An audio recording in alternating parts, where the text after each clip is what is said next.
Voilà, donc le titre n'a pas été adéquat à ce que j'ai préparé déjà, mais néanmoins je vais parler d'une petite technique qu'on a utilisée déjà, moi c'est avec Mojib, pour trouver solution à plusieurs problèmes dans le traitement de qualité des solutions de quelques équations elliptiques.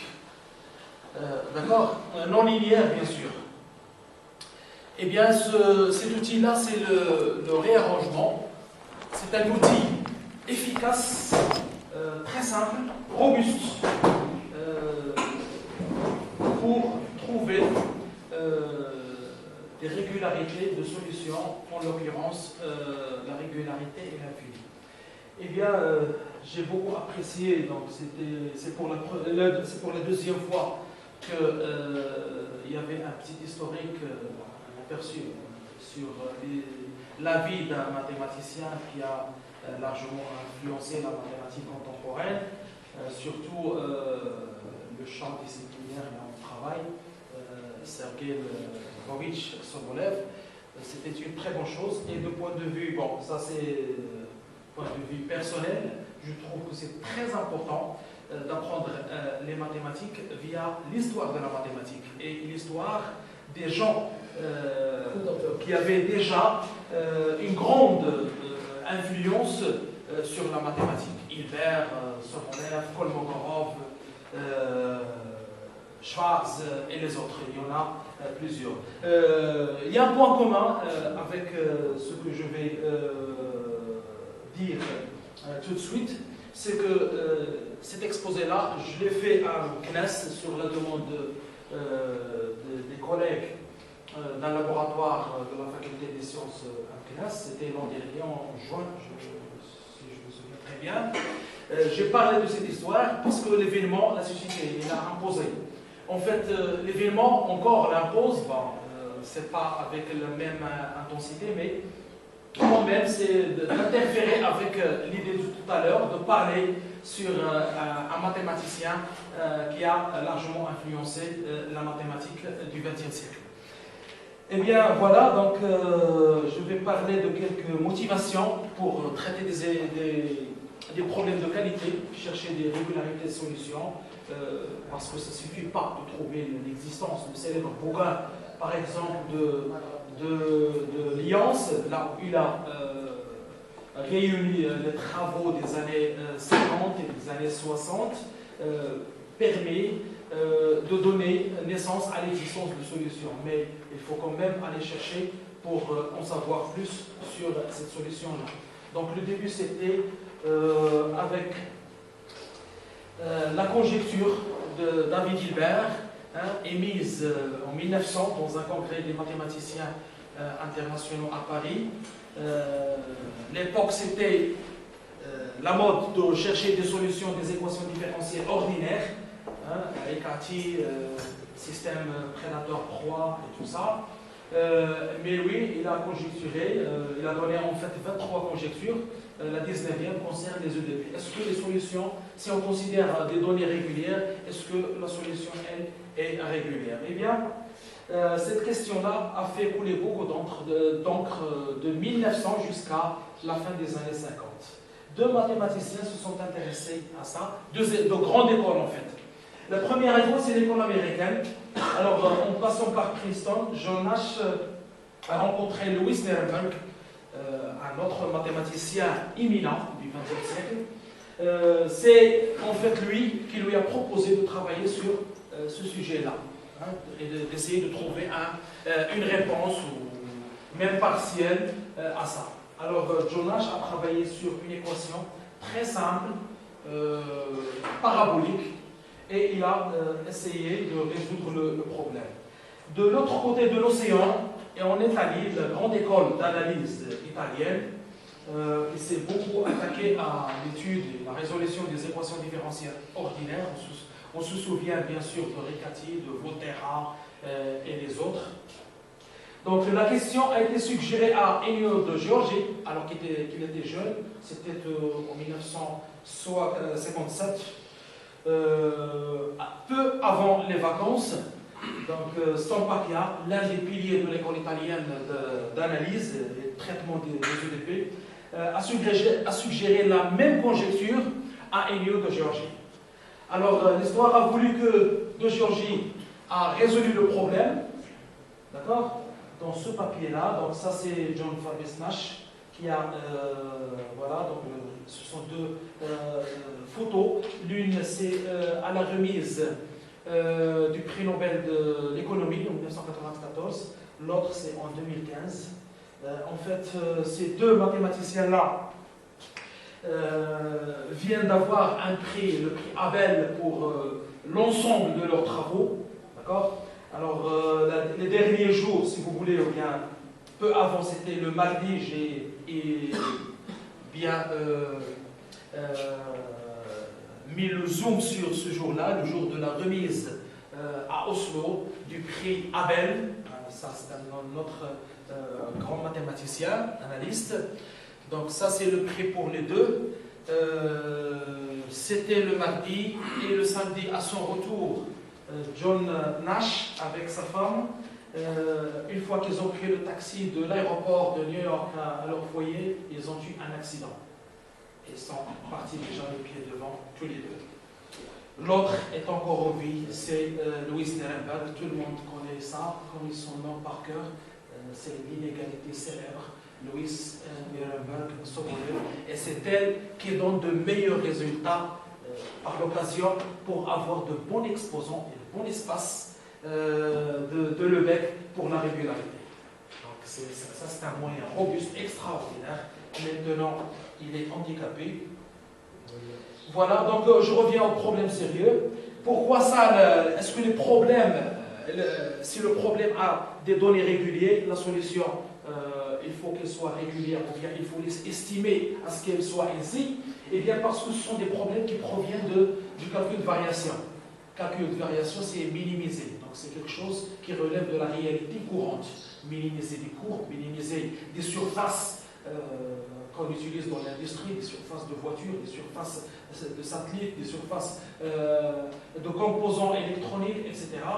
Donc, tout revient à minimiser des énergies, hein, comme ça, comme l'énergie qu'on a ici.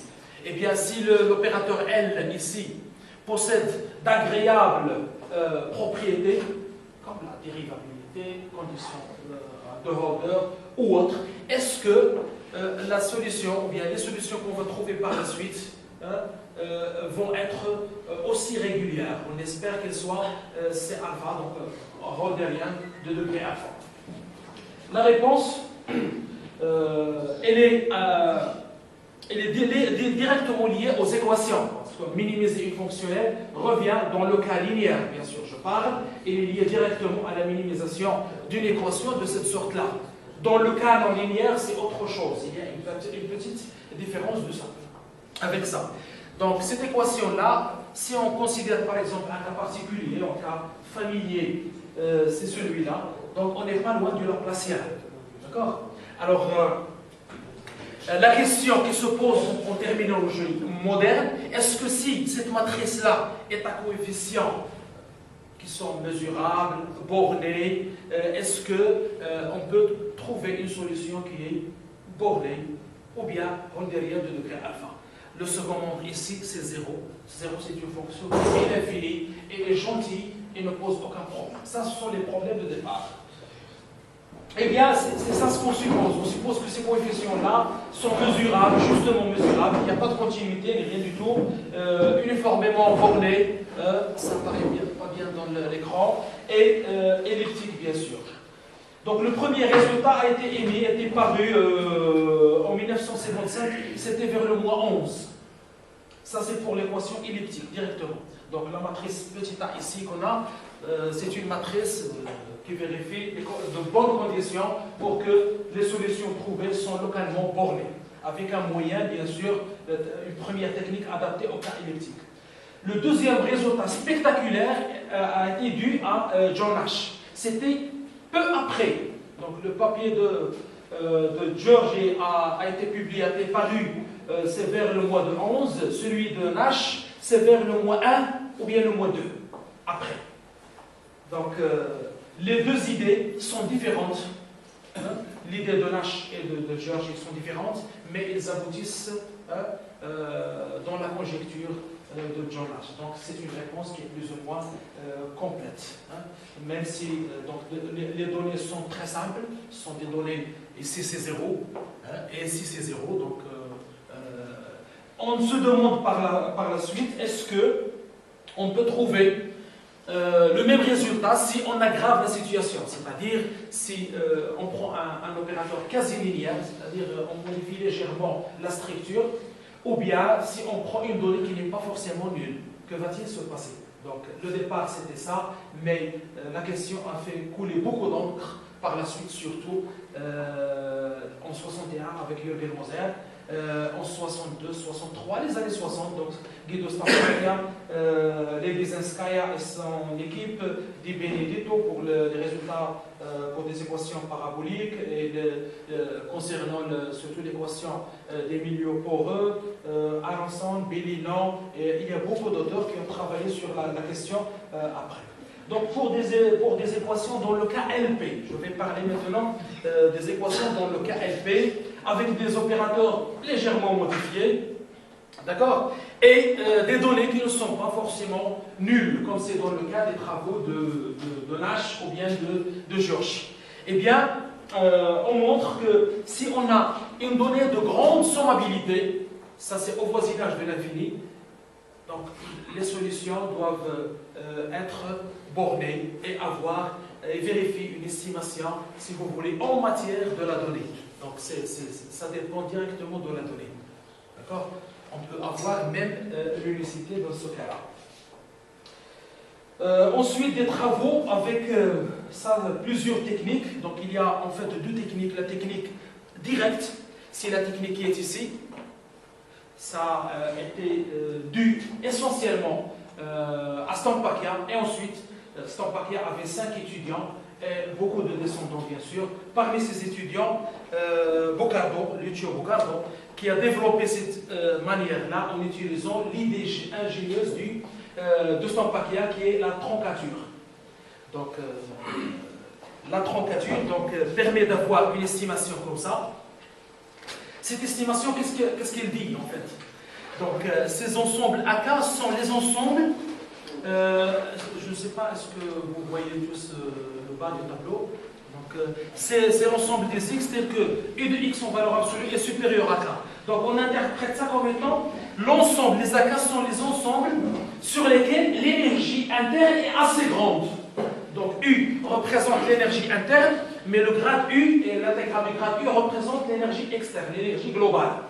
D'accord? Donc, si on s'intéresse, bien sûr, on aimerait bien avoir une solution bornée, donc il faut s'intéresser à des ensembles sur lesquels l'énergie interne est assez grande. Si on arrive à minimiser, à contrôler bien ces ensembles-là, eh bien, on peut contrôler la norme infinie de notre solution. Il faut se souvenir très bien que la norme infinie est reliée directement à ça. C'est l'infinimum des constantes de K qui vérifie ça. D'accord? C'est ça, la norme est l'infini. Donc, on obtient une estimation en utilisant l'idée de Stampaglia, l'idée de troncature.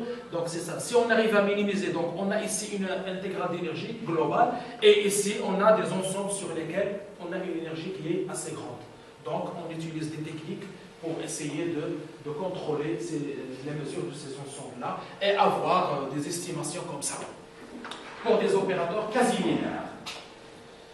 Ensuite, donc, il y a l'autre école de Naples. L'école de Naples a développé une technique basée sur les réarrangements. Cette technique-là, donc, elle se base. C'est quoi le réarrangement? Donc, si on se donne une fonction U, donc x, b, mu, un espace mesuré sigma fini,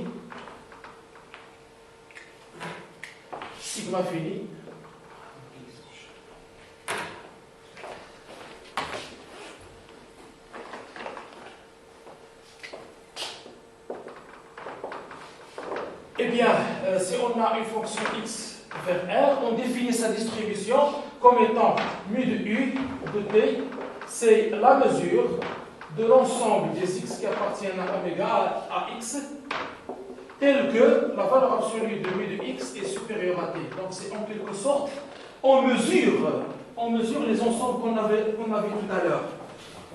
D'accord? On fait la mesure de ça, de ces ensembles-là. D'accord? Et ensuite, c'est quoi le mu étoile? Donc c'est le réarrangement des croissances de mu. Donc le mu étoile, on réarrange notre fonction de cette manière-là. C'est l'infinimum de t strictement positif pour lesquels mu u de t est supérieur est inférieur à s. Voilà. Donc c'est ça le réarrangement.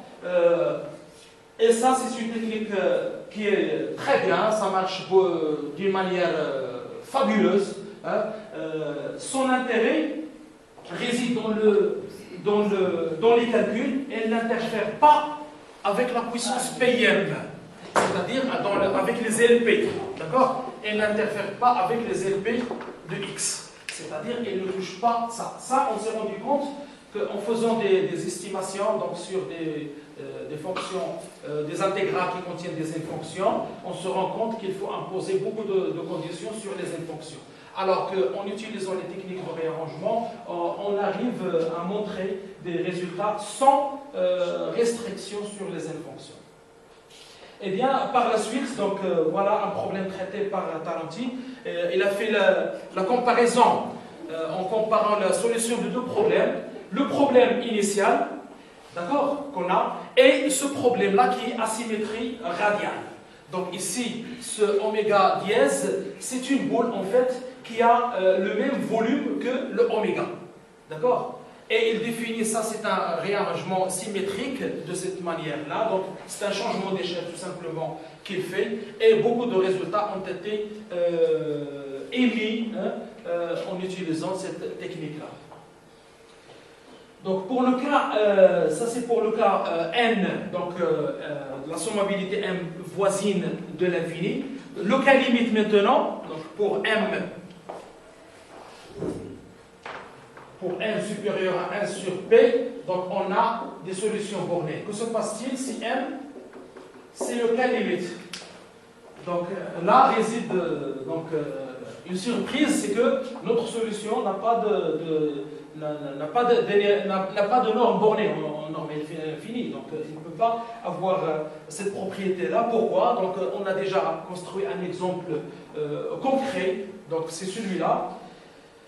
Sur la boule, donc on s'est concentré sur cette boule-là, si ça a la valeur absolue de x inférieure à e à la puissance moins 1. Donc on calcule maintenant, on a une équation de ce type-là, le p c'est 2, l'autre p qu'on avait là-bas c'est 2. Donc ça c'est un problème, moins delta u avec une fonction f qui appartient à cet espace-là, et on vérifie que la solution c'est ça, et la solution explose au centre de la boule.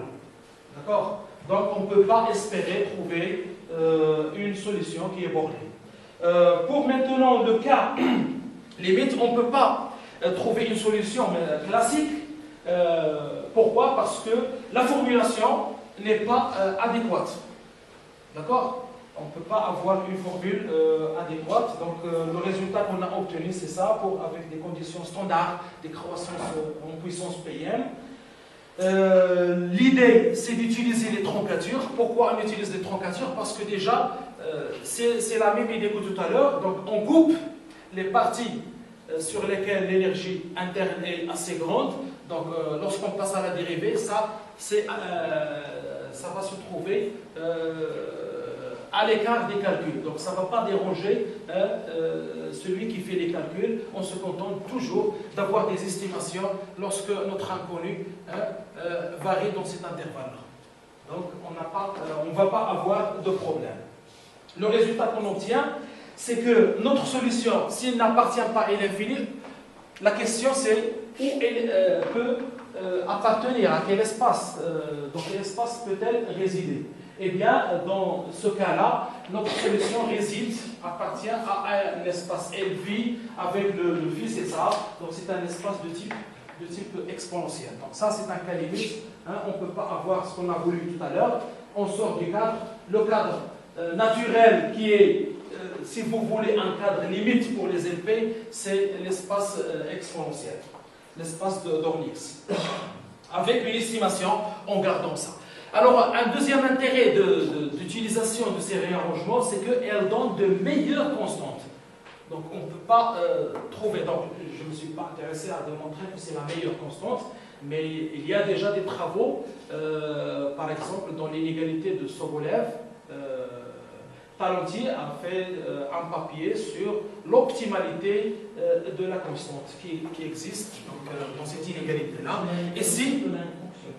Oui. L'optimalité aussi de la n-fonction. Et de la n-fonction, oui, et de la n-fonction. La constante, donc, elle est donnée par les calculs directement en matière des ingrédients qu'on a, c'est-à-dire les éléments des hypothèses. Voilà, donc, qu'est-ce qu'on obtient après quelques étapes de calcul? Ça, on obtient une estimation ponctuelle, d'accord, entre le réarrangement, la fonction, la nouvelle fonction réarrangée, et avec, bien sûr, un terme là où il y a le log. Toujours dans les cas limites, c'est le logarithme, l'exponentiel qui font apparition. Et ensuite, donc, des techniques pouvant montrer qu'en introduisant une certaine fonction de type exponentiel, donc on peut faire des calculs comme ça pour arriver à montrer exactement une inégalité. Donc, ça rentre dans le... on a une fonction, si on arrive à montrer que m de u, c'est une constante, d'accord, sur l'espace x inférieur à 1, alors la norme, donc, il est inférieur à lambda. Donc, c'est la plus petite, c'est l'infiniment des constantes lambda qui vérifie ça. L'idée peut pousser un petit peu. On a une classe d'espace d'exposants proches de l'infini et on a une classe de fonctions ici Lm et un cas limite, et entre les deux on espère trouver une autre classe qui donne une certaine optimalité entre guillemets du résultat. Et bien c'est ça la question à laquelle on s'est intéressé à un certain moment. Donc quelle est cette classe là qui peut garantir le caractère et l'infini? Donc, on est ici, on est dans l'espace limite, mais on est un peu loin de l'infini comme exposant de ces espaces qui garantissent automatiquement des solutions bornées. Eh bien, la réponse a été parue dans un papier avec Moujib, il y a beaucoup de temps ici. C'est en considérant des classes de Zygmunt, c'est-à-dire des classes comme ça. Des classes spéciales d'espace d'Orlix, mais en termes de logarithme. Donc, une fois qu'on pense limite, c'est toujours logarithme exponentiel qui vient hanter l'esprit. Eh bien, voilà, donc notre classe choisie, on a fait des tentatives à maintes reprises, et la classe choisie, c'était ça. Donc, ça permet de garantir ça, cette double inclusion, elle est entre les deux. Avec un exposant sur lequel on doit faire, si vous voulez, le test afin que notre éventuelle solution puisse être bornée comme on veut au départ. Et bien voilà, donc pour n supérieur à n, donc on a ça, la double inclusion est vérifiée. Et bien le résultat qu'on a trouvé, c'est ça. Donc si avec un exposant assez grand, on arrive à construire une solution qui est bornée au sens faible. C'est pas comme tout à l'heure, c'était un sens anthropique parce que des intégrales figurant dans l'expression ici n'auront pas de sens si le f appartient à Ln sur P de tout à l'heure. Donc il faut changer le concept de solution. Donc on a obtenu en fait une estimation ponctuelle de cette manière-là. D'accord? Donc ça dépend de la même variable. Et donc, pour contrôler ça, il faut contrôler ça. Et donc, il faut contrôler l'intégrale. Et ça, c'est une intégrale de type Bertrand, simple à contrôler. Donc, si notre alpha vérifie l'hypothèse, on va avoir ce qu'on veut. Donc voilà, la norme infinie est majorée par ça, donc il n'y a pas de problème. Maintenant, si on abîme la coercivité, donc ici, il y a un terme, lorsque l'inconnu possède des valeurs assez grandes, ça peut arriver à 0. D'accord? Ça peut arriver à 0, et donc ce qui abîme la coercivité. Ici même, dans ce cas-là, on remet les choses en état d'équilibre en supposant juste que les fonctions petit h vérifient ça. C'est-à-dire leur primitive qui s'annule en 0 soit non bornée. Donc ça, c'est un moyen qui va nous aider à voir si notre solution n'est pas bornée en norme infinie, alors on va avoir quelque chose qui va tendre vers l'infini. Donc c'est un principe de contradiction qu'il faut avoir à la fin des calculs. Et bien voilà comme exemple de fonction petit h qu'on peut prendre. On peut mettre ici des exposants convenables aussi. Donc ça, ce sont des fonctions très simples, pouvant qu'on peut introduire ici dans cette formulation-là de coercivité pour perturber l'électricité de l'opérateur. Eh bien, nous obtenons le même résultat. Nous obtenons le même résultat, sauf qu'on a ajouté bien sûr une certaine relation. Voilà, donc c'est ça la relation qu'on obtient en termes de grand H. En termes de grand H, on obtient une relation ponctuelle de cette manière-là. Et bien sûr, le alpha garantit le contrôle de l'intégrale. Et ça, c'est la constante. Donc, c'est une constante fois la norme de la donnée. Donc, c'est une constante qui dépend continuellement de notre donnée. Voilà, donc en fait, la constante de l'infini, c'est le h moins la fonction est bijective, il n'y a pas de risque. Maintenant, si on considère un deuxième membre qui n'est pas L1, une mesure régulière, mais un autre type de mesure avec un élément dans le dual. Eh bien ça c'est un travail qui a été fait par Stampacchia, paru en 63 et 65 du siècle dernier, mais pour un opérateur moins simple que celui-là. Ça, c'est un opérateur qui est non linéaire. L'opérateur créé par Stampacchia a été plus ou moins quasi linéaire. C'est une matrice fois le gradient avec une ellipticité uniforme. Ellipticité uniforme. Eh bien, voilà, donc A de x, c'est une matrice dont les entrées sont bornées, mesurables, c'est tout. C'est ça le travail de Stampacchia en 65 et en 63. Donc ça, c'est le recueil qui a réuni tous les travaux antérieurs, 62, 63 et 64. Donc dans ce papier-là, la principale notion de dualité a été introduite. C'est la première fois qu'une telle notion a fait apparition. Eh bien, on ne peut pas faire une solution parce que classique, parce que c'était jusqu'à présent, c'était des solutions classiques, mais pour lui, la solution classique ne suffisait pas. Donc, il fallait faire entrer un nouveau concept pour répondre à la question d'existence. Eh bien, c'était la notion de solution de dualité. Mais cette notion-là a un handicap majeur, c'est qu'elle est fortement liée à l'opérateur et à sa qualité de linéarité. Donc, une fois qu'on change, par exemple, ici on change l'opérateur, on a un opérateur même quasi linéaire, il ne marche pas. C'est-à-dire que si la matrice va dépendre de U, XU, la méthode ne marche pas.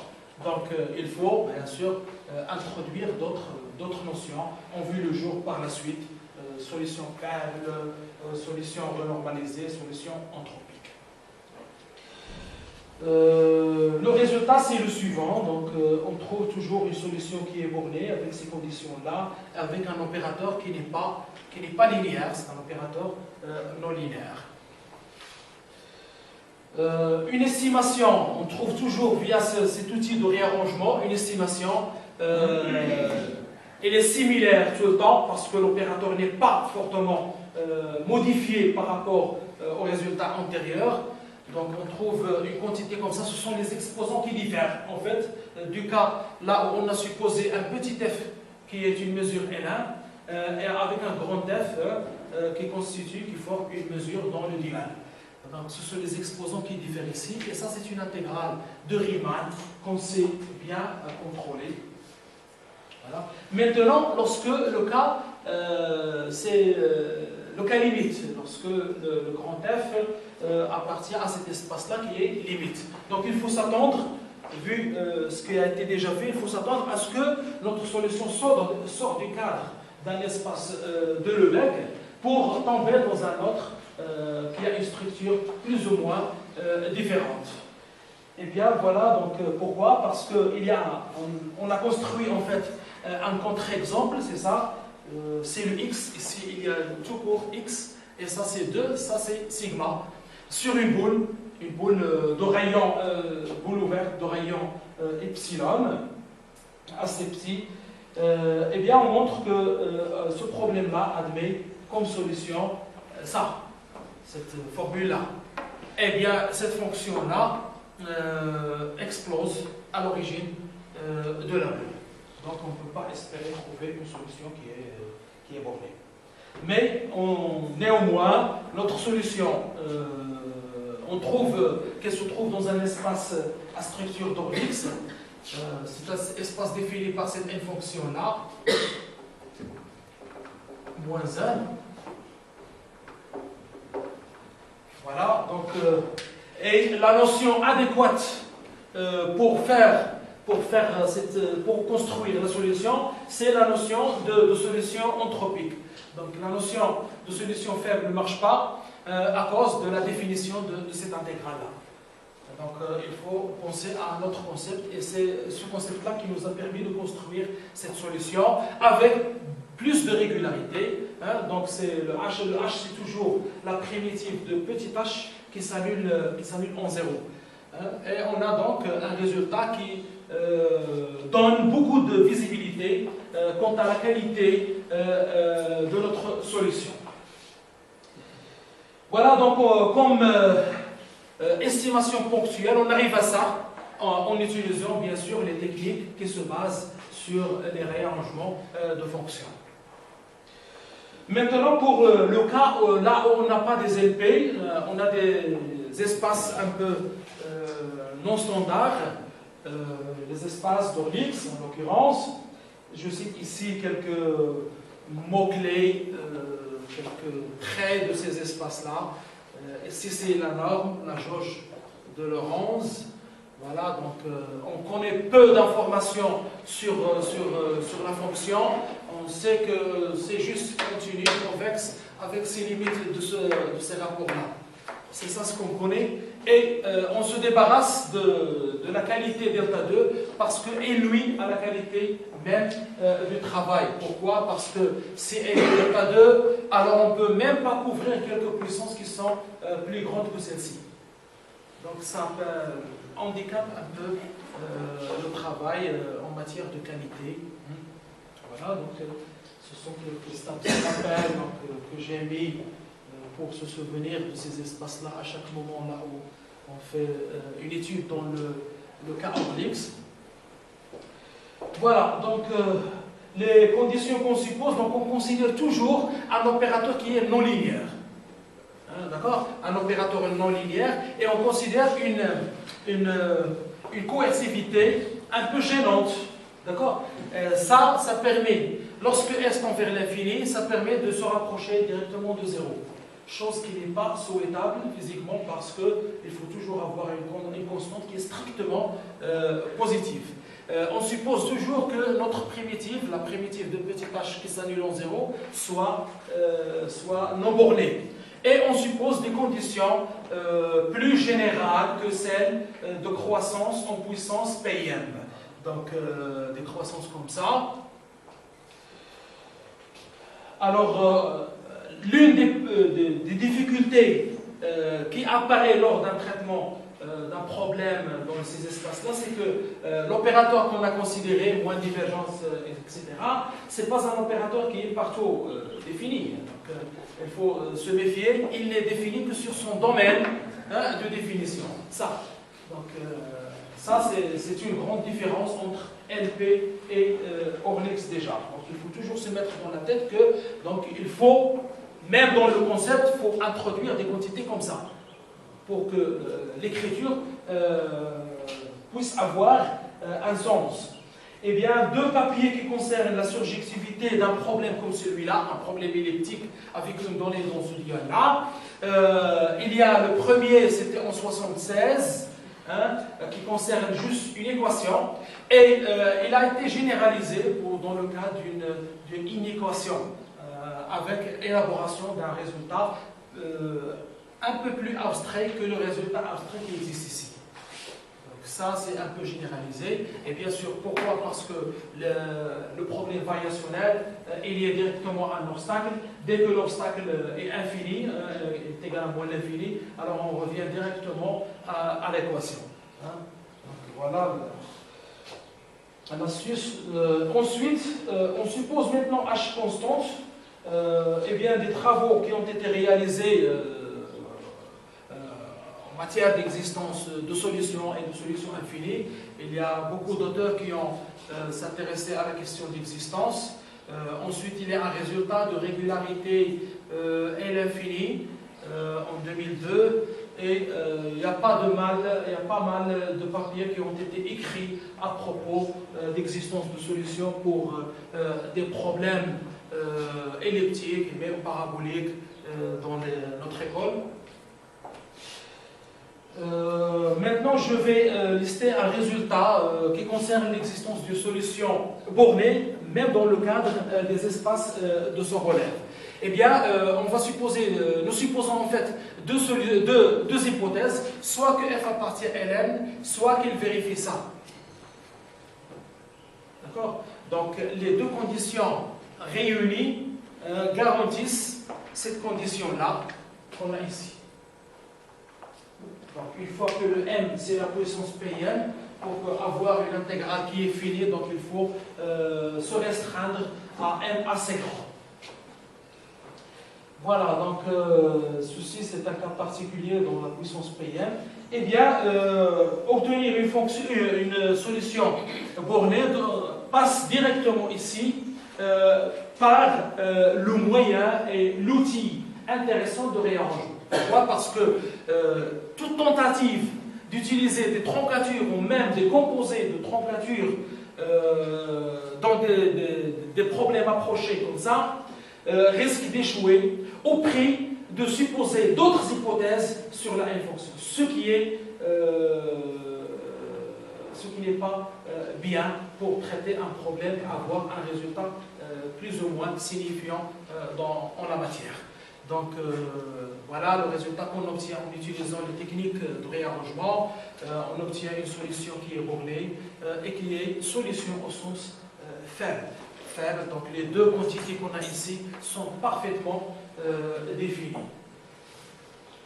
Alors le truc d'utilisation de cet outil-là de réarrangement nous mène directement à trouver une estimation comme ça, avec le θ moins 1. Donc c'est un rapport, c'est le mt sur t, c'est la quantité qu'on a ici. C'est le mt sur t, et bien sûr, donc il y a beaucoup de constantes qui font leur apparition vu les difficultés des techniques. Il y a beaucoup de techniques qu'on a utilisées pour faire sortir le résultat et pour avoir une intégrale comme celle-ci.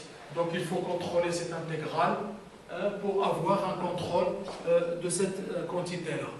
Donc, pourquoi on a supposé que H, je reviens toujours à cette question, à H infini, parce que si ça tend vers l'infini, ça va tendre vers l'infini, et si on a ça borné, donc est constant, donc on va avoir une certaine contradiction. Donc on contrôle juste l'intégrale pour avoir ce qu'on veut, et les hypothèses garantissent bien sûr ce contrôle-là. On peut même supposer que notre terme source est dans cet espace de Lorentz, Lm infini. Alors, si elle est dans cet espace-là, on trouve encore, ça c'est une classe plus ou moins large des Lm, des Lebesgue, c'est plus large, et on retrouve le résultat qu'on a fait pour des espaces Lm standards. Maintenant, lorsqu'on aggrave encore la situation, on ajoute ici un terme, un hamiltonien, une non-linéarité forte qui permet de gêner un peu cette existence de solution, avec ici une dépendance de S, et sans supposer que le signe, que ça a un signe, a le même signe que l'inconnu. Donc ça c'est en fait le U, c'est pas le S que j'ai ici, c'est l'inconnu U. Donc on ne suppose pas que la fonction bêta est un signe identique à celui de son argument, et on arrive à démontrer un résultat d'existence de solutions qui sont bornées. Eh bien, pourquoi d'où provient la motivation pour étudier ce problème-là? Elle provient directement du calcul de variation. Donc, ce sont des problèmes physiques, hein, là où la fonctionnelle d'énergie I de U intervient. Donc, on a une intégrale d'énergie. Si on cherche à dériver cette intégrale-là, eh bien, l'équation d'Euler-Lagrange s'écrit de cette manière-là. Donc, notre équation qu'on a ici, est directement liée à l'équation d'Euler-Lagrange, et Euler-Lagrange, c'est une équation purement physique. Donc, notre solution se trouve contrôlable si on suppose les hypothèses suivantes. Donc, on contrôle le G par une quantité comme ça, et on suppose en outre que cette fonction-là, donc le bêta sur ça, c'est un élément de Ln de R. Ça permet de faire un contrôle par la suite. Le résultat, donc, fruit de cette étude est le suivant. Donc, on trouve toujours un opérateur qui est défini sur son domaine, une solution au sens faible et qui jouit de son caractère L infini, moyennant bien sûr des difficultés qui nous ont mené à trouver des estimations comme ça. Donc, c'est un peu plus similaire au premier résultat. Sauf que quelques petits changements font apparition dans la démonstration. Voilà, donc le contrôle, ça se fait dans le cas où notre fonction fn, il n'y a pas de problème. Il n'y a pas de problème, un contrôle direct. Et dans le cas où on a le m est supérieur strictement à n, on a un contrôle via une intégrale. Voilà, encore une fois, il faut traiter donc un problème unilatéral, donc un problème qui se pose sur un convexe contrôlé par une fonction qui est mesurable. Eh bien, le bagage nécessaire pour traiter des équations dans le cas Orlix, c'est le deuxième papier que j'ai cité tout à l'heure, de Gaussian-Mustonen. Donc, ça permet de traiter ce type des équations sur ce type de convexe. Pardon. Voilà donc le résultat qu'on a obtenu. Le résultat qu'on a obtenu, c'est ça. Donc, on trouve des solutions qui appartiennent à ce convexe-là, qui sont L infini, pour lesquelles l'opérateur est bien défini. Hein. Donc, tous les ingrédients ici sont parfaitement définis, et notre solution, c'est une solution au sens classique des solutions dont on a parlé tout à l'heure. Voilà, donc c'est un petit survey sur ce qu'on a fait déjà. Changer de concept de solution, ça dépend des termes sources, ça dépend aussi de l'opérateur, est-ce qu'il est linéaire, est-ce qu'il est quasi linéaire ou non linéaire. Donc ça permet quand même de voir un peu plus sur les qualités des solutions qu'on trouve lors du traitement d'une équation elliptique ou même parabolique. Donc voilà, je vous remercie.